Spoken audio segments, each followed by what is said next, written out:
মেয়ের ভীষণ খিদে পেয়েছিল বলে বানিয়ে ফেললাম রুটি পেস্তো পিৎজা।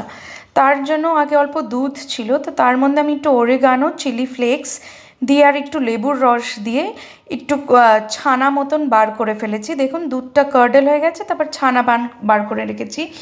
আমি বলেছিলাম যে আমাদের কাছে বেজিল আছে, বেজিল গাছ, তো আমি তার সাথে একটু রসুন, পিনাটস আর নুন দিয়ে, লেবুর রস আর অল্প তেল দিয়ে, আপনাদের কাছে অলিভ অয়েল থাকলে আপনারা অলিভ অয়েল দিতে পারেন, আমি একটা পেস্ট মতন বানিয়ে নিয়েছি। পেস্টটা একটু রাফ টেক্সচারই ছিল। আটার মিক্সচার আমার অলরেডি ছিল ঘরে, তো আমি একটা গোল রুটি বানিয়ে নিয়েছি। তার মধ্যে দিয়ে দিলাম হচ্ছে পিৎজা সস। আমার মেয়ে পিৎজা সস খেতে খুব ভালোবাসে, আপনারা চাইলে একটু মেয়োনিজও দিতে পারেন।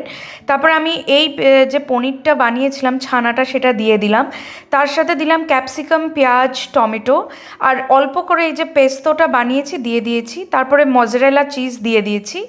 তার উপরে দিয়ে দিলাম একটু চিলি ফ্লেক্স আর অরিগানো পিৎজা পাউডার, যেটা মাইক্রো ওভেনে আমি ঢুকিয়ে দিয়েছি। 5 মিনিট এটাকে ঘুরিয়ে দিয়েছি। ঘুরিয়ে দেওয়ার পরে মানে যতক্ষণে আর কি আপনার চিজটা না গলবে আপনারা বার করবেন না। এই যে মেয়েকে দিয়ে দিলাম, মেয়ে ভীষণ খুশি। এটা হয়ে গেল চটজলদি পেস্তো পিৎজা।